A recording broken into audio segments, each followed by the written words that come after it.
என்னது? எங்க வீட்ல என் கல்யாணத்துக்கு ஓகே சொல்லிட்டாங்க. போடுறா செம்ம.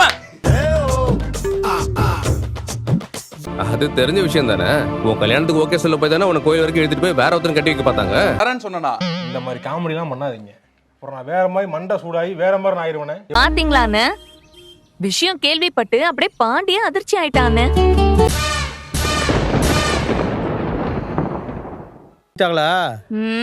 ஆமா, உங்க பையன் அப்படியே 2 வீலர் கம்பெனிக்கே ஓனர் பாருங்க. சார் என்ன அவர் யாருன்னு உங்களுக்கு தெரியாது, அதனாலதான் நீங்க இப்படி பேசிக்கிறீங்க. சார் யாரு அவரே சொல்லுவாரு. இந்த வீடு கல்யாணம் பண்ணி வந்ததுக்கு அப்புறம் இந்த வீடு இப்படியே இருக்குமா இல்ல 2 ஆக்கிடுவேன்னு பயந்து போய் வச்சிட்டு இருக்கான் இல்லடா. நீங்க புக் எழுத கூடாது. நல்லா இருக்கா? சூப்பர்.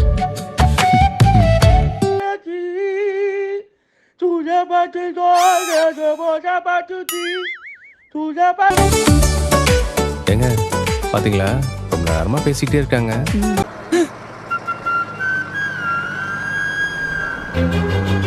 போஸ் கொடுங்க அண்ணா. தோல்ல கை போடு. யப்பா இங்க வா. ஏற்கனவே நான் பட்ட அவஸ்தை பத்தாதா மேற்கொண்டு நீ வேற கரண்ட் கம்பியில கோர்த்துட்டு போறாரா மாப்ள. சந்தா அண்ணன் கைய இப்படி ஹோல்ட் பண்ணி. சாரிங்க. எல்லாம் அவ்வளவு இறக்காம போச்சா? ஏய் கையர். ஆமா, அதுக்கு தானே நீ பிளான் பண்ற. உங்க பாத்தியா பாண்டி, நம்ம போட்டோ எடுக்கும்போது உங்க அண்ணன் வரல, இப்ப போட்டோக்கு போஸ் கொடுக்கறத பாத்தியா? பார்த்தா வந்துருச்சுல, இந்த வந்துட்டாங்க இல்ல. ஏன்னா உங்களுக்கு வேற வேலையே கிடையாதா? ஒரு நல்ல நாள் பெருநாள் வந்துச்சுன்னா உடனே ஒரு இடுப்புல இந்த மாதிரி ஓகேவா? Super sir. அப்படியே தூக்குங்க. தூக்கிட்டு அப்படியே ஃப்ரண்ட்ல வாங்க சார்.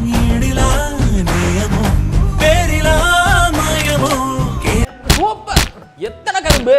ஓ மை காட், 8 கரும்பு, 9 கரும்பு உடைச்சிட்டாரு.